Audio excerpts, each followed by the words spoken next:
Muy buenos días, estimados alumnos. Sean bienvenidos a la sesión número 9 del curso de Homilética 1 del Seminario Teológico Bautista de Lima. En esta oportunidad vamos a continuar con los 7 pasos para la elaboración de un sermón expositivo. La semana pasada estuvimos viendo el paso 1. Solo para hacer una breve remembranza. El paso número 1 estipulaba que había que estudiar el texto. En breves palabras, había que leerlo, si es posible, en varias versiones. Había que estudiarlo, analizarlo, contexto histórico, contexto geográfico. Habría que ver palabras claves, géneros literarios, frases que se repiten, énfasis que hace el texto que hemos escogido para poder leer, palabras desconocidas, lugares desconocidos, identificar personajes, hacer las preguntas del método inductivo, analizar esas preguntas y poder plantearlas en una hoja de anotaciones para poder luego tener ya un panorama un poco más amplio de qué es lo que el texto nos está queriendo decir. En este segundo paso, estructura el texto. La idea ahora es utilizar esas palabras claves, esos conectores que hemos identificado en el paso 1 para poder tratar de identificar el flujo de pensamiento natural que utiliza o que sigue el autor al escribir ese texto bíblico. Tenemos que recordar, ¿sí? No debemos olvidar de que Dios nos ha hablado y nos ha hablado por medio de palabras en un idioma que los seres humanos podemos entender. 2. Tenemos que recordar que Dios ha hablado a su pueblo en 2 idiomas que no son nuestros idiomas, en el hebreo y en el griego. Tenemos que en algunos casos ir necesariamente a las fuentes originales, pero en la mayoría de los casos con analizar una o varias versiones del idioma que nosotros manejamos, nuestro idioma nativo, va a ser suficiente para poder entender, identificar el flujo de pensamiento. Este paso es importantísimo. ¿Por qué? Porque nos ayuda a identificar el bosquejo del texto, es decir, el producto de lo que nosotros vamos a obtener en este segundo paso es el bosquejo del texto. Estoy diciendo bosquejo del texto, no del sermón. Todavía ni siquiera estamos pensando en un sermón. Queremos primero identificar qué es lo que el texto dice. Y para eso el bosquejo del texto nos ayuda, porque eso nos muestra cuál es el esquema, la argumentación, el flujo de pensamiento del escritor bíblico. Entonces, teniendo eso más claro, leamos la definición del Dr. Ramesh Richard en su libro Los 7 pasos para una predicación bíblica, que nos dice acerca del paso número 2. El paso 2 se construye sobre el estudio del texto. El paso 1.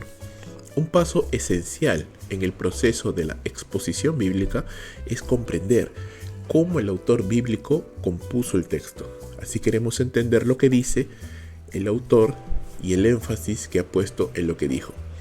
Un ejemplo de esto podemos verlo en 1 Corintios capítulo 15. Es un capítulo muy largo, pero Pablo en ese capítulo, cuando habla acerca de la resurrección de Cristo, él utiliza una estrategia muy interesante. Él utiliza la lógica inversa. Él nos lleva a pensar las consecuencias de lo que sucedería si Cristo no hubiera resucitado. Y él nos hace ver que si Cristo no hubiera resucitado, nuestra fe sería vana, nuestra predicación sería inútil, aún seguiríamos en nuestros pecados, Dios no nos podría mostrarnos gracia y seríamos los más miserables de todos los hombres, porque estaríamos viviendo cuidándonos del pecado para no caer en el pecado y esperando en una vida de gloria en el futuro que no va a venir.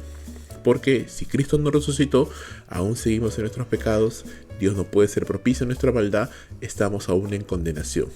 Es una lógica muy interesante, pero es una manera como Pablo afronta este tema y lo argumenta. No siempre es así.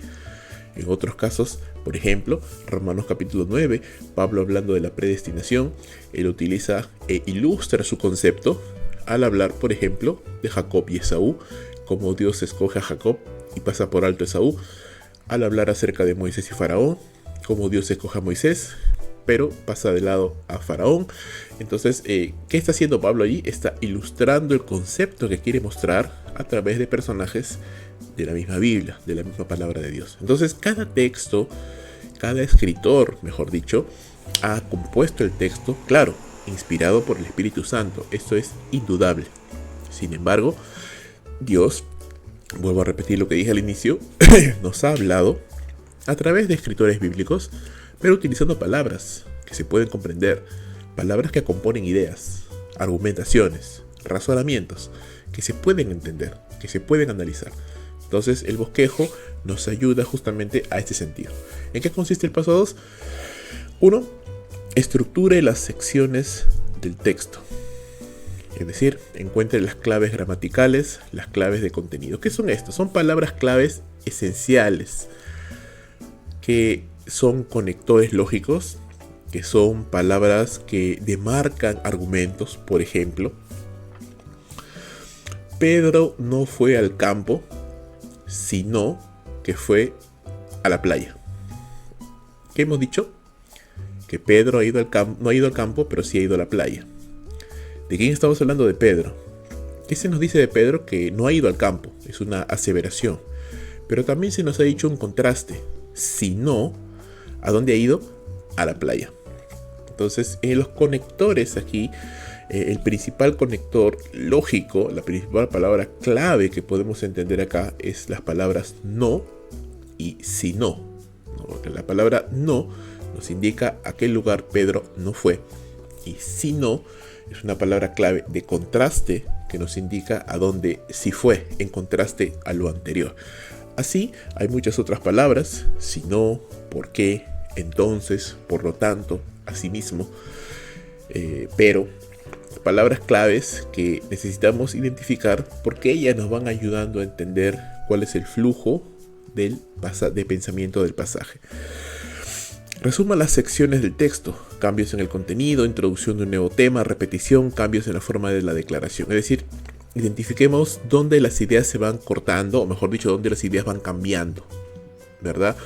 Cada pasaje tiene una idea clave, una idea central, pero esta idea central está apoyada con ideas secundarias, de ejemplo, de ilustración, de contraste, y tenemos que reconocer y discernir en qué momento esas ideas van cambiando, cómo se van formando, y para eso nos ayudan los conectores lógicos, y eso van a ser los puntos, los subpuntos de nuestro bosquejo.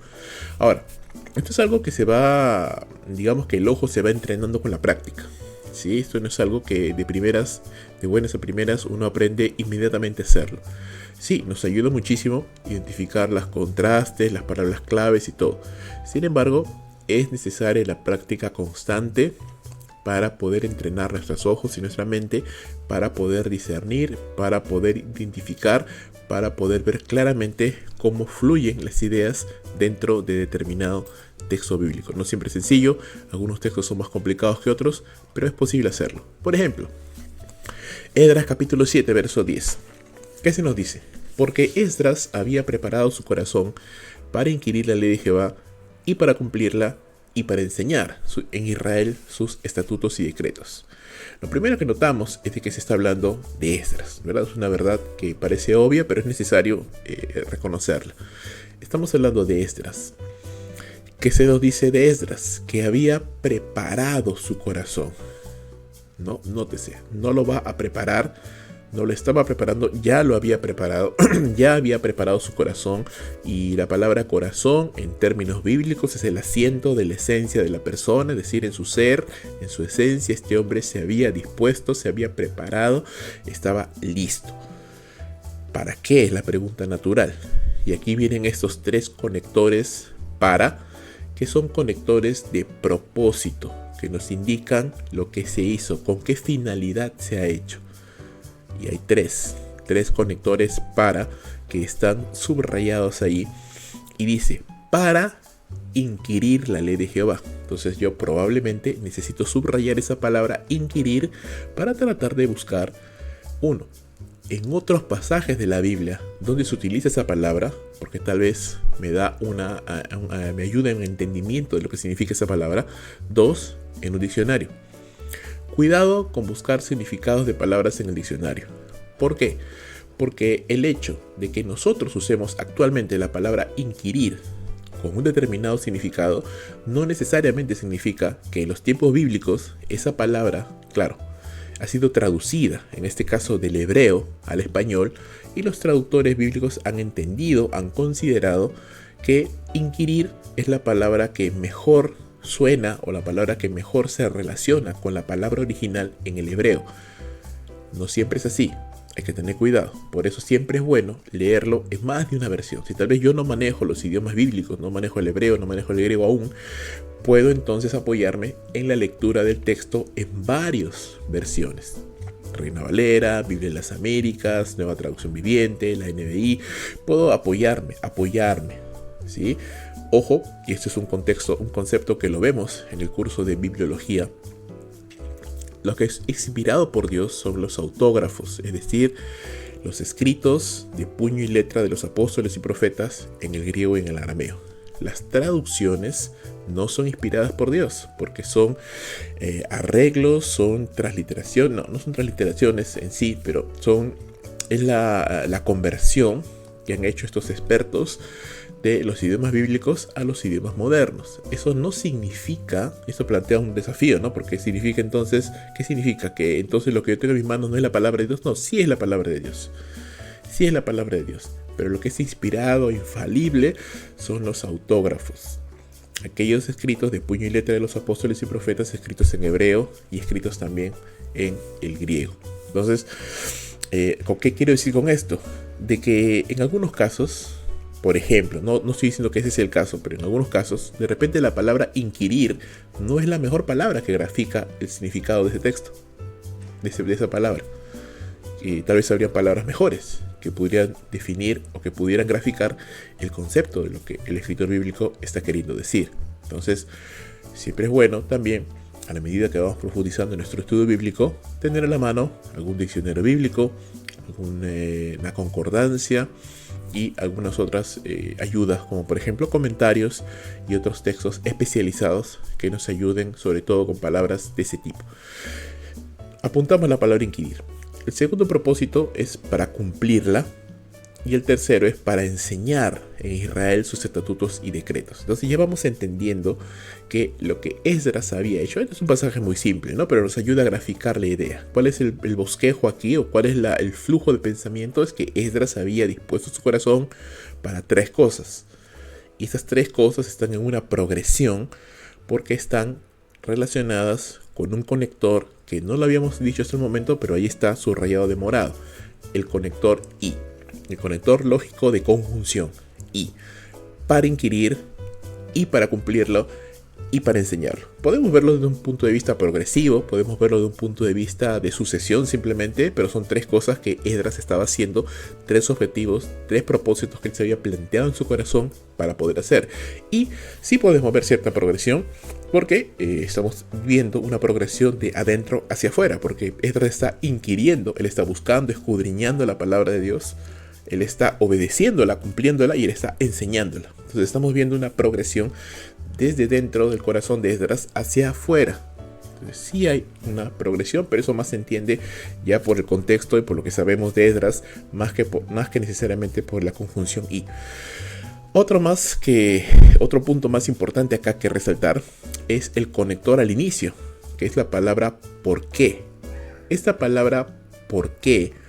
Enlaza directamente, es un conector de propósito, enlaza directamente esta declaración del verso 10 con la anterior. Entonces, si nosotros leemos Esdras 7.9, 7.8, el contexto inmediatamente superior, vamos a entender o vamos a ver alguna declaración acerca de Esdras, para lo cual ahora en el verso 10 se nos explica por qué él había hecho estas cosas, ¿verdad? Entonces, esto nos hace ver que el texto bíblico no es individual, no es una isla dentro de otros textos bíblicos. Todos están relacionados realmente.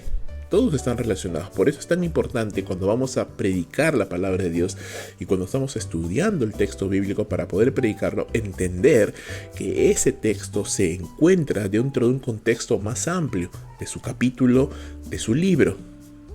El autor tiene un objetivo al escribir determinado libro bíblico. Y recuerda que en las autógrafas no existían esta división de capítulos y versículos. Realmente todo es un flujo constante de ideas. Entonces, aún para nosotros escoger una porción de texto que nosotros queremos predicar, tenemos que tener cuidado de saber escoger correctamente el bloque de ideas que se llama de manera técnica una perícopa, sin cortar la idea por la mitad. Muy probablemente este texto que acabo de escribir está cortado. No debería haber solo tomado Esdras 7:10, solo lo hice para efectos del ejemplo, pero muy probablemente necesito tomar un contexto más amplio. ¿Por qué? Justamente porque esta palabra conectora, ¿por qué?, nos da la idea de que había algo más antes que da la razón, que ayuda a entender o que fortalece la razón por la cual Esdras se había preparado. Entonces yo necesito entender el contexto más amplio, tomar un bloque un poco más grande para poder entender finalmente qué es lo que el escritor bíblico me quería decir justamente en ese pasaje. ¿Sí? Espero que haya quedado claro. Algunas palabras claves importantes que la tomamos del libro del Dr.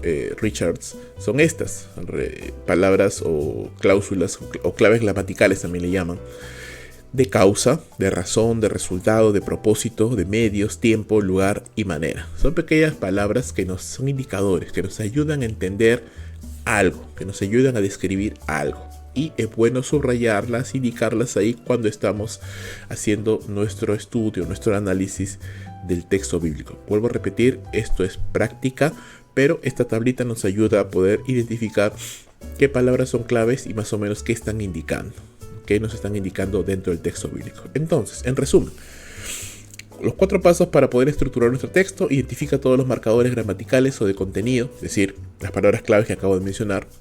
Separe los marcadores principales de los marcadores menores, que eso es algo importante también. No todos los marcadores, no todos los indicadores, no todas las palabras claves tienen la misma jerarquía dentro del texto bíblico. Vamos en un ejemplo a ver esto con mayor detalle. Entiende el significado, la fuerza de los marcadores más importantes, porque hay palabras claves que son de mayor jerarquía. Por ejemplo, vamos a volver un momento a la pantalla anterior de Esdras. Claro, aquí se ve de una manera visual y esta herramienta nos ayuda con el fraseo bíblico, nos ayuda a separar o ir colocando la jerarquía, pero se ve claramente que la clave gramatical ¿por qué? Tiene mayor jerarquía que la clave gramatical para, ¿verdad? Hay una mayor jerarquía y hay un mayor peso dentro de esa palabra que está separando una idea grande de otra, de las palabras pequeñitas o claves gramaticales de menor jerarquía, de menor importancia, para que básicamente están enumerando apoyos, enumerando objetivos de propósitos de Esdras. ¿Sí? Esa es la idea de las jerarquías. Entiende el significado de los marcadores más importantes y bosqueja el texto de acuerdo a la importancia relativa de los marcadores. Por ejemplo, para el caso de Esdras, ¿verdad? ¿Qué podemos notar? Lo que estamos haciendo acá es simplemente estructurar lo que ya hemos visto hace un instante al estudiar o al analizar el texto bíblico de Esdras 7:10. Hemos visto, recuerda, porque Esdras había preparado su corazón y se nos da 3 propósitos: para inquirir la ley del Señor, para cumplirla y para enseñar en Israel sus mandamientos y decretos. Entonces, básicamente, el flujo del pensamiento de ese versículo nos da la idea de estos 3 puntos. Esdras había preparado su corazón para inquirir la ley de Dios, primer punto. Esdras había preparado su corazón para cumplir la ley de Dios, segundo punto. Esdras había preparado su corazón para enseñar la ley de Dios, tercer punto. Y el tercer punto tiene 2 ideas secundarias, porque recuerda que el texto dice: y para enseñar en Israel sus mandamientos, sus estatutos y sus decretos. Entonces, estos 2 puntos, 2 subpuntos, dependen del primero, del más grande, que es enseñar. Entonces, dentro del tercer punto podemos diferenciar 2 subpuntos, que iba a enseñar los estatutos del Señor e iba a enseñar los decretos del Señor. Vuelvo a repetir, esta es la estructura del texto. Aquí no hay todavía ningún sermón. Yo no debería estar pensando, ¿de qué manera voy a predicar? ¿Qué pasaje voy a utilizar? No. En este momento solamente concéntrese en identificar cuál es el flujo de pensamiento. Entonces aquí Lo que el escritor bíblico nos quiere decir son estos 3 puntos y cómo Esdras se había preparado para estas 3 cosas, que están en progresión, que van en aumento, que van de adentro hacia afuera, sí, que afectan primero a Esdras, pero que luego afectan a todo el pueblo, sí, que es la base del ministerio de Esdras, sí, que puede ser la base de todo ministerio, sí, también, pero ese es un punto ya aplicativo que todavía no vamos a tomar. Aquí estamos simplemente identificando la estructura. Usted recordará, y lo vamos a ver en un momento, que la semana pasada estuvimos estudiando el Salmo número 1. Esta es una propuesta del bosquejo del Salmo 1. ¿Sí? Solamente quiero mostrárselo allí para que luego lo podamos ver, en la parte práctica lo podemos realizar. Pero básicamente podemos identificar de la misma manera 3 puntos: las características del hombre bienaventurado, las características del hombre impío y la recompensa del Señor a ambos hombres. Ahora, más allá, usted lo puede parar el video, analizarlo, escribirlo, no hay ningún problema. Pero lo que yo quiero llegar acá a este punto, a decir algo importante. El bosquejo del texto, no debe ser tan detallado, pero a la vez no debe ser tan genérico. Este bosquejo está más o menos equilibrado, en el sentido de que no es tan detallado cada subpunto que nos sale tremendo bosquejo, ni tampoco es tan general como poner simplemente 3 puntos y ya, sin subpuntos ni ideas secundarias. No, las ideas principales tienen ideas secundarias y normalmente tenemos que colocarlas. Ahora, ¿cómo podemos obtener una regla para saber cuántos puntos, subpuntos debe tener un texto? Bueno, eso no se puede saber porque eso depende del texto. Hay textos muy densos que tienen muchos subpuntos y muchas ideas secundarias aún en poca cantidad. Y hay textos que son un poco más sencillos que no tienen tantas distinciones o tantos puntos o subpuntos. Eso depende del texto. 1 y 2 depende de la experiencia también, de la práctica que usted consiga al bosquejar los textos que usted empieza a analizar. Por eso yo animo a que si usted realmente anhela dedicarse a la predicación de la palabra de Dios, practique. Puede hacerlo en su propio devocional diario. Lee su texto devocional y analícelo, estúdielo, trate de bosquejarlo, trate de ver qué es lo que el texto está diciendo. Y así, día con día, usted se va a acostumbrar, va a acostumbrar sus ojos y va a acostumbrar su mente a poder identificar los patrones o las estructuras de un texto bíblico. Segunda cosa que quería también decirles es que el hecho de que el bosquejo pueda salir, por ejemplo, así como lo vemos ahorita, el bosquejo del texto 1, del Salmo 1, no necesariamente significa que todo lo que está allí lo voy a predicar. ¿Cómo es eso? Cuando nosotros predicamos, y eso lo vamos a ver en los siguientes pasos, tenemos un propósito.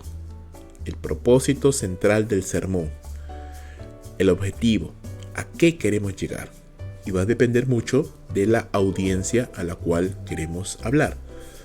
Si yo voy, por ejemplo,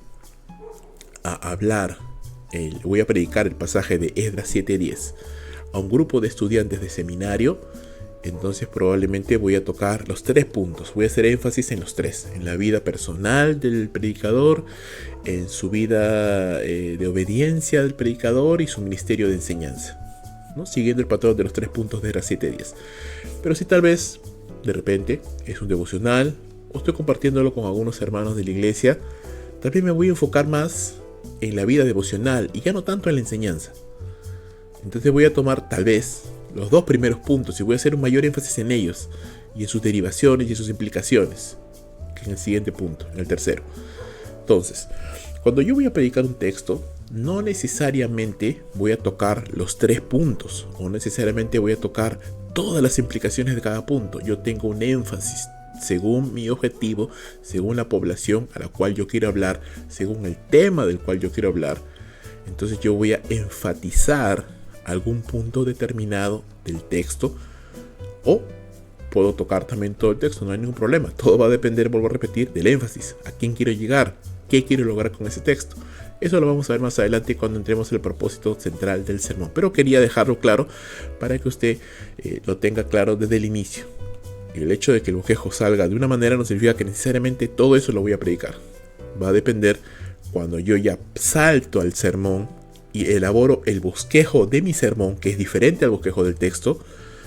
Ya voy a ver qué puntos voy a enfatizar, qué cosas y qué verdades voy a hacer más énfasis y qué verdades tal vez no las voy a tomar porque no es el objetivo de mi sermón. Lo que buscamos después del análisis es encontrar el bosquejo del texto bíblico, no el sermón. Bueno, ya lo había mencionado. Si no podemos entender claramente lo que el texto está diciendo, es decir, si yo no puedo obtener un bosquejo del texto claro, no voy a poder predicarlo porque no tengo idea todavía clara de qué es lo que el texto está diciendo. Yo necesito entender lo que el texto está diciendo para luego poder pensar en predicarlo. Una buena observación y estructuración requiere práctica. ¿Sí? Ya lo he mencionado. No nos confiemos de los comentarios bíblicos. ¿Sí? Trate primero de entender el texto por su propia cuenta. Confíe en la iluminación que el Espíritu Santo le puede dar. Pero si usted llega a un punto en que se atora, palabras que ya no puede comprender o situaciones que son extrañas a nuestra realidad, uno puede apoyarse también de un comentario bíblico. Pero recuerde, los comentarios bíblicos tampoco están inspirados, sino que están sesgados según la perspectiva doctrinal de aquel que los ha escrito. Algunos textos requieren un conocimiento más profundo. Vuelvo a repetir, sobre todo textos muy complicados pueden requerir necesariamente el apoyo o del conocimiento de los idiomas bíblicos o en todo caso de un comentario no bíblico, sino un comentario exegético, que es un comentario más especializado con palabras técnicas que nos puede ayudar a entender un poquito mejor el texto. Pero para la mayoría de los casos, con leer varias versiones va a ser suficiente. Entonces usted puede utilizar herramientas como Bible Gateway, que esta es una página web que usted puede leer varias versiones a la vez, incluso en paralelo de un texto bíblico, o hay muchas otras más, pero Bible Gateway es buena. Y puede usted leer varias versiones, y con leer varias versiones para la mayoría de los casos es suficiente para poder entender qué es lo que un texto bíblico nos está queriendo decir. Muy bien, esa sería entonces la parte teórica. Vamos a pasar en unos momentos. Usted puede ir acomodándose, buscando su Biblia, porque vamos a entrar un momento al estudio o a la práctica del Salmo número 1. Vamos a tratar de estructurar ese texto. Nos vemos en un momento.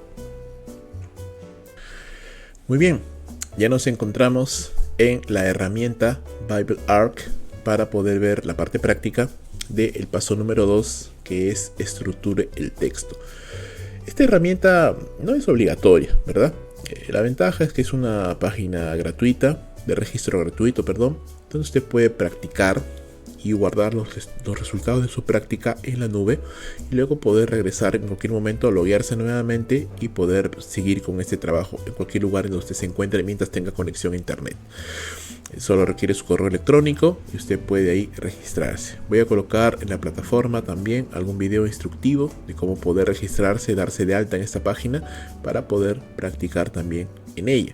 Ahora, eso no significa que tenga que necesariamente usar esta herramienta para poder hacer mis estudios. No, con un lápiz y papel también se puede hacer tranquilamente, sin ningún problema, al estilo antiguo, ¿verdad? Del método inductivo. También se puede hacer, no hay ningún problema. La cosa es simplemente la práctica y la disposición. Recuerden, la práctica es el maestro, así que tenemos que practicar y practicar bastante para poder tomarle el hilo y agarrar la práctica de lo que este proceso es. Entonces, hemos encontrado la página donde la dejamos la semana anterior. Hicimos ese estudio, hicimos la identificación de algunas palabras claves, hicimos la identificación de algunos conceptos que se repetían, por ejemplo la palabra impío o sus sinónimos, pecadores, escarnecedores, los cuales aquí resaltamos de color ahí medio celeste, no distingo bien el color. También vimos que identificamos, mejor dicho, al personaje principal de este salmo. No es el único personaje, pero es el personaje principal, que es un hombre. No se nos identifica por nombre propio ni nada, no es un personaje conocido, pero es un hombre en general, es un hombre genérico. Pero este hombre es bienaventurado, y es lo primero que se nos dice en el salmo, ¿no? Empieza diciendo de plano, este hombre es feliz, este hombre es bienaventurado, este hombre es dichoso, es envidiado. Y luego se nos dan las razones por las cuales este hombre es así. Y este salmo tiene una estructura. Primero nos muestra lo que este hombre no hace. Y 3 cosas que no hace: no anda en camino de impíos, no se detiene en camino de pecadores, no se asienta en la silla de los escarnecedores. Luego nos muestra lo que este hombre sí hace, que es se deleita en la ley del Señor y en su ley medita de día y de noche, ¿no? Acá ya vemos un contraste, y por eso esta palabrita sino, que la voy a señalar en ese momento y la voy a poner en negrita, esta palabra sino es un contraste importante dentro de la argumentación del escritor bíblico de David sobre este hombre. Ahora, este sino justamente es el contraste entre lo que el hombre no hace y lo que el hombre sí hace, pero todo se está refiriendo a este hombre. Esa es la primera argumentación o el primer punto que pudiéramos ir ya identificando de nuestro pasaje bíblico. Luego hay un verbo acá que nos dice que este hombre entonces será. Y la palabra como es otro conector, pero este es un conector de comparación. Ahora ya no está contrastando lo que el hombre no hace con lo que sí hace, sino está comparando la vida de esta persona con un concepto, un objeto en este caso, ¿no? Un árbol.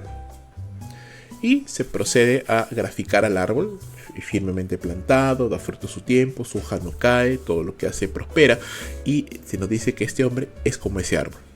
Entonces, esa es la segunda, llamémoslo así, si pudiéramos identificarlo, un segundo punto, un segundo subpunto dentro de esta idea del hombre justo, ¿no? Del hombre puro, del hombre que tiene piedad.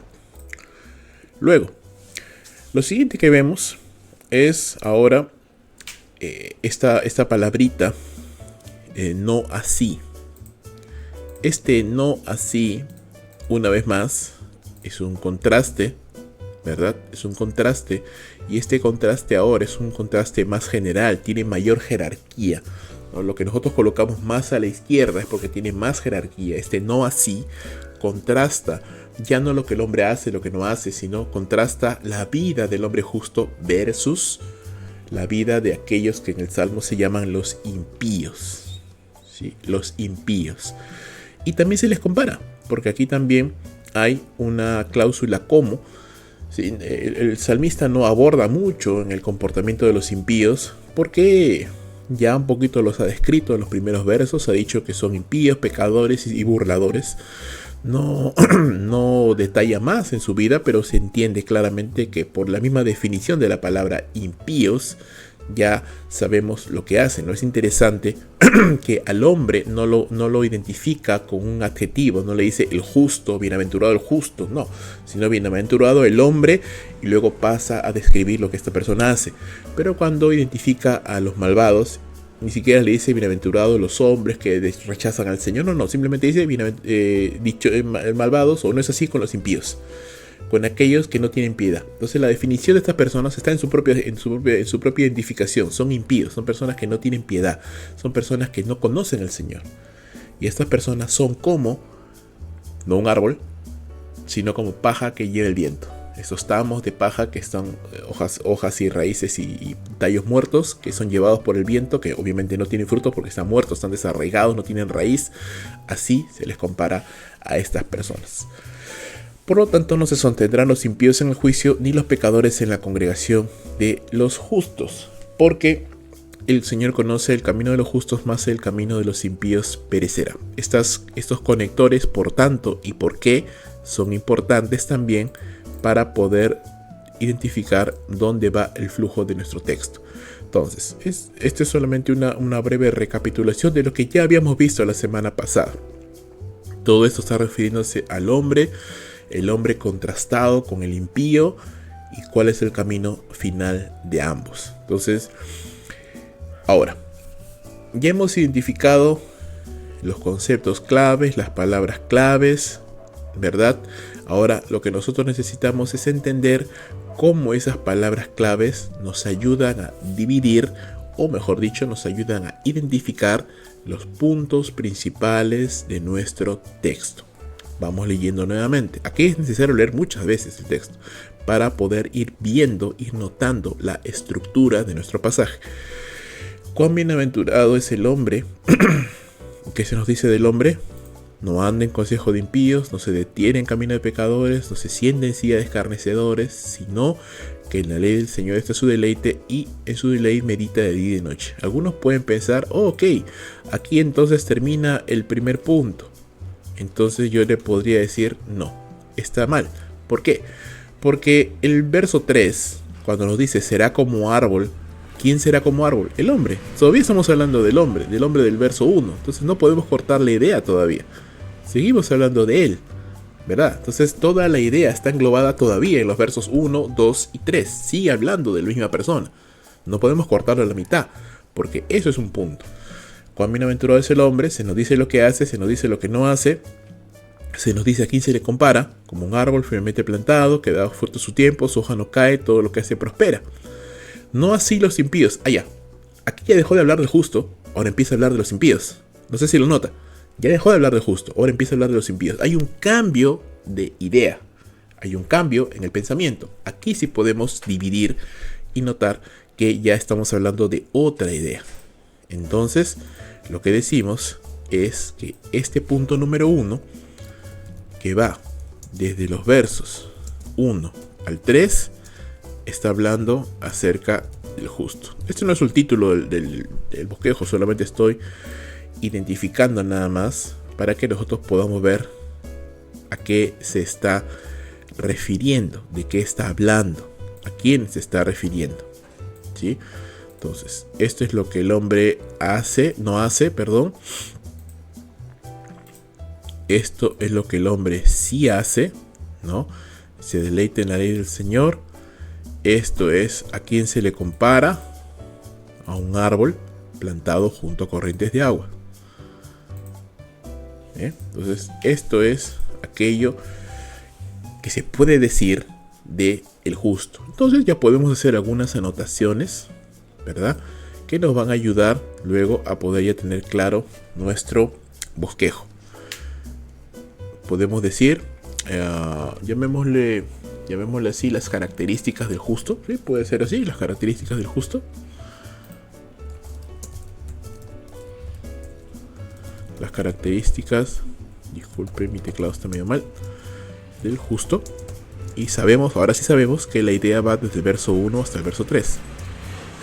Estoy describiendo el texto, no estoy pensando en un sermón, una vez más lo repito. Ahora, esta es la idea central, ¿no? El justo es bienaventurado. Ese es el punto central de este primer punto. El justo es bienaventurado. Punto. Nada más. Eso es lo que se nos dice claramente desde el inicio. El justo es bienaventurado. Ahora, esa es la idea central de ese primer punto. Pero dije hace un momento que las ideas centrales tienen ideas de apoyo. ¿Cuáles son las ideas de apoyo? Aquellas que se van desprendiendo de la idea central y que están marcadas o identificadas por palabras claves. Entonces, ¿cuán bienaventurado es el hombre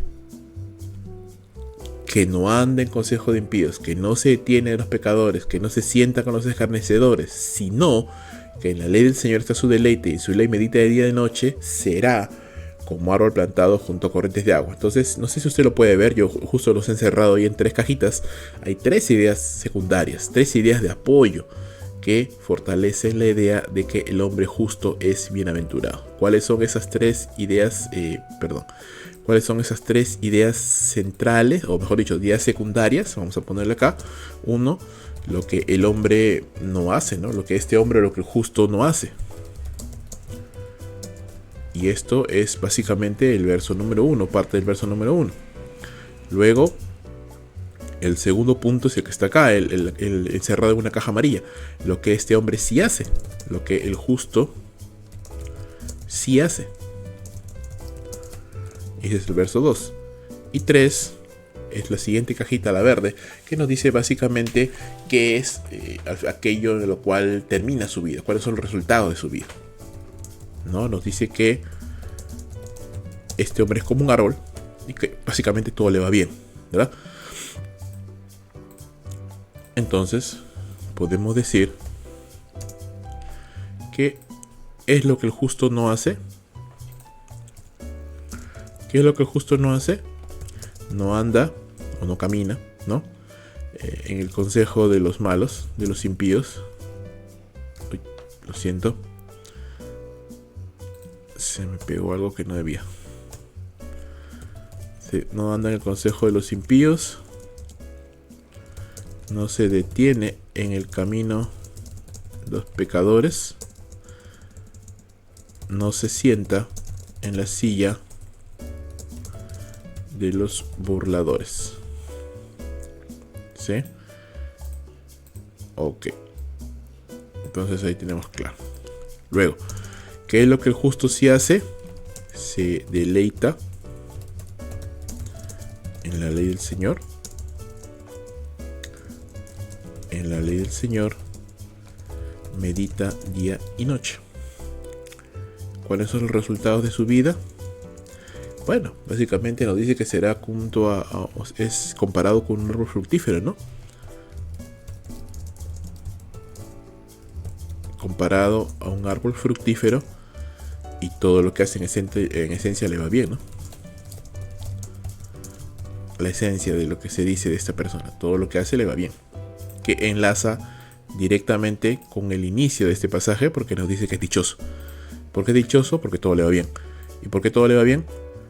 Porque no camina en el camino de los pecadores, más bien busca al Señor constantemente, y por eso su vida tiene frutos de esa manera. Entonces este es el bosquejo del primer punto, ¿no? Luego vamos uniéndolos con los demás, pero ese es el primer punto que ya hemos identificado, y ya estamos teniendo claro entonces cuál es la división, cuál es la argumentación del escritor bíblico con respecto a este primer punto. Vamos con el segundo punto. No así los impíos, dice que son como paja que lleva el viento. Bueno, está claro que la comparación. Por lo tanto, ahora vamos a ver si este por lo tanto continúa la misma idea o corta la idea e introduce otra. Por lo tanto, no se sostendrán los impíos. Sigue hablando de los impíos. No se sostendrá los impíos en el juicio, ni los pecadores en la congregación de los justos. Porque el Señor conoce el camino de los justos. Ya, aquí cambió la idea nuevamente. Ahora está hablando ya a modo de el por qué. Está hablando a modo de conclusión y de cierre. Entonces, no así los impíos, que son como paja que se lleva el viento. Por lo tanto, ¿qué? Por lo que son así, estas personas no se sostendrán dentro del juicio del Señor. Y los pecadores tampoco se sostendrán en la congregación de los justos, porque el Señor conoce el camino de los justos, más la senda de los impíos, o el camino de los impíos perecerá.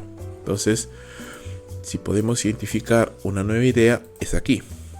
Porque esta segunda, que va del verso 4 al verso 5, está hablando ahora de los impíos. Estos son ahora el objetivo del escritor bíblico, los impíos. Muy bien, ahora este punto número 2 le vamos a llamar, siguiendo un poquito la estructura del anterior, que pusimos punto 1, versos 1 al 3, hablando del justo. Ahora este punto es del 4 al 5, hablando acerca de el impío. Está hablando acerca del impío. ¿Y qué se nos dice? Bueno, este es un bosquejo más pequeño, porque no se nos describe demasiado acerca del impío, pero también podemos decir que este punto número 2 ahora nos habla acerca de las características, obviamente ya no del justo, sino del impío, del hombre que no tiene conocimiento del Señor, no tiene conocimiento de Dios. Las características del hombre impío. ¿Y qué se nos dice? Que no se nos dice, o qué se nos dice de este hombre, de esta persona. En primer lugar, llamémoslo así, es la comparación, ¿verdad? Esta figura que es un contraste fuerte entre el árbol y la paja que lleva el viento. Entonces, lo primero que se nos dice a esta persona es que es comparado a un tamo de paja que lleva el viento. Con lo que eso significa, ¿no? No hay estabilidad, no hay vida, no hay frutos. Entonces eso podemos analizar un poquito más acerca de eso, o buscar en una enciclopedia bíblica acerca del tamo que lleva el viento, o buscar incluso en una concordancia donde más se utiliza esa palabra tamo o paja que lleva el viento, y podemos ver que sí hay otros pasajes donde se habla acerca de esto, y eso nos enriquecería un poquito nuestro entendimiento de este pasaje. Es comparado a un tamo que lleva el viento. Dice, no se sostendrán los impíos en el juicio. Ya, entonces aquí ya es interesante, porque está introduciendo el escritor bíblico la idea no solamente de prosperidad o de vida presente, sino también de un juicio futuro, ¿no? Porque el salmista nos dice que el hombre justo no será bienaventurado, ya es bienaventurado. No se nos dice eso del impío, no se nos dice si el impío es bienaventurado o no aquí, Por otros pasajes, como por ejemplo el Salmo 73, sabemos que sí, a veces los impíos pueden ser bienaventurados también aquí, o no bienaventurados, llamémoslo así, pero sí encontrar cierta satisfacción aún en medio de sus pecados. Pero el salmista no está haciendo énfasis en la vida presente del impío, sino en la vida futura. Es interesante porque cuando habla del justo está hablando de la vida presente, es bienaventurado. Cuando habla del impío, habla de su vida futura. Será juzgado y no podrá sostenerse en el juicio, no podrá, justamente por su estilo de vida que no conoce el Señor. Tercer aspecto que se dice del impío es que los pecadores no tendrán comunión o no tendrán parte en la asamblea de los justos, ¿sí? Lo cual también se introduce esa idea. No tendrán parte en la comunión de los justos. Y básicamente es esto lo que se dice, no hay más detalle. Por eso le decía que no todos los bosquejos pueden ser muy detallados, va a depender mucho del texto bíblico. Y bueno, al final esa es la idea que podemos encontrar del impío, ¿no? Ya vemos un contraste, las características del justo, las características del impío. Bueno, lo que nos queda es el tercer punto, donde nos dice: porque el Señor conoce el camino de los justos, más el camino de los impíos perecerá. Aquí ya introduce al Señor como el personaje principal que conoce, que discrimina el camino de ambos, ¿no? Porque ambos caminos se bifurcan, cada camino es diferente. Un camino es el camino de la piedad, del amor, de la obediencia al Señor. El otro camino es de la impiedad, de la burla, del menosprecio, del rechazo. Son caminos completamente excluyentes. Uno no puede estar al lado del otro, son excluyentes. Y el Señor está en el medio, conoce el camino de ambos, conoce a dónde va. Como dice la palabra, hay caminos que al hombre le parecen derechos, pero su final es camino de muerte. Entonces el Señor conoce el inicio, el transcurso y el final de esos dos caminos. Obviamente el camino del justo va hacia la gloria, va hacia la prosperidad, va hacia la paz. Es un camino marcado por el gozo, por el fruto, por la vida. El camino del impío está marcado por el final, un final de juicio, un final de condenación. El Señor conoce el camino de ambos. El Señor conoce el camino de ambos y conoce que el camino de los impíos perecerá. ¿Sí? Perecerá. Muy bien. Entonces vamos a... ya no hay más puntos, obviamente, porque ya se nos acabó el texto bíblico. Ese es el tercer y último punto. Punto número 3. Y llamémoslo así. Bueno, ese es el verso 6. Implica el verso 6. Y... podemos decir que Dios conoce el camino de ambos, ¿no? Tanto del impío como del justo, del hombre justo. Y el tercer bosquejo también es un bosquejo bastante pequeño, porque básicamente lo que nos dice es que Dios conoce el camino de ambos, o el pago que Dios le va a dar a ambos es diferente, ¿sí? Vamos a poner el título que ya hemos colocado hoy. Dios conoce el camino de ambos. Este es el punto o el título principal. Que el título principal da la idea de lo que está hablando el pasaje, ¿no? Entonces es bueno colocar un título que justamente hable acerca de esto. El primer punto es que Dios conoce el camino de los justos. Ahora, tenemos que entender esta palabra conocer. Hay muchas maneras de cómo se utiliza la palabra conocer en la Biblia. Es un eufemismo de la relación sexual. Dice: Adán conoció a Eva. Es un eufemismo de una relación sexual, pero también es una manera de entender un conocimiento profundo, una relación de pacto. Por ejemplo, cuando Dios le dice a Moisés: yo te he conocido, ¿no? Desde antes del vientre de tu madre. Cuando Dios también se lo dijo a Jeremías: desde el vientre de tu madre te conocí y te aparté, ¿no? Para que fueras mi profeta entre las naciones. Entonces esa palabra conocer implica un conocimiento muy profundo, anticipado, de una relación que Dios tiene para con, en este caso, el justo. Entonces Dios conoce al justo de una manera diferente en la cual Dios conoce al impío. A eso quiero llegar. Dios conoce al justo de una manera diferente en la que Dios conoce al impío. Dios conoce al justo no solamente porque sabe quién es, sino porque tiene una relación con él. Hay un conocimiento profundo. Y Dios conoce al impío no porque conoce sus maldades o porque es parte de sus maldades, sino porque Dios sabe todo. Y Él sabe qué cosas hace el impío, aún en la oscuridad, aún ahí en lo oculto. Dios conoce lo que Él está haciendo, pero no lo conoce de la misma manera como conoce al justo. Dios tiene una relación con el justo. pero Dios sabe qué es lo que el impío también está haciendo. Y porque Dios sabe, porque Él es el juez, Dios juzgará, y ese es el último subpunto, Dios juzgará el camino de los impíos. ¿Sí? Y con esto termina entonces el segundo o el tercer punto, de nuestro bosquejo y el bosquejo general. Entonces, cuando vemos ya esto a la luz de la estructura que hemos logrado, encontramos esos 3 puntos: las características del justo, versos 1 al 3, con sus subpuntos; las características del impío, con sus subpuntos; 3, el hecho de que Dios conoce el camino de ambos. Y claro, vuelvo a repetir, los conoce de diferente manera, no, eso hay que tenerlo presente. Muy bien, este es entonces el segundo paso: estructure el texto. ¿Qué es el objetivo de este curso? Que usted pueda separar, que usted pueda señalar, identificar, escoger un pasaje bíblico y pase por todos los pasos de este proceso. Ese pasaje usted lo va a predicar al final. Ese va a ser el examen final. Usted va a predicar ese pasaje, pero tiene que pasar por todos estos pasos para poder aprobar el curso. Es decir, justamente la tarea de esta semana es que usted haga el estudio de su texto. La siguiente será que estructure el texto. Y así, conforme vamos avanzando en cada paso, usted tiene que aplicar ese paso al texto que usted escoja, y al final prepararemos el sermón y lo predicaremos. Y ahí queremos ver en la predicación el resultado del estudio y de haber pasado por todos estos pasos para poder elaborar su sermón.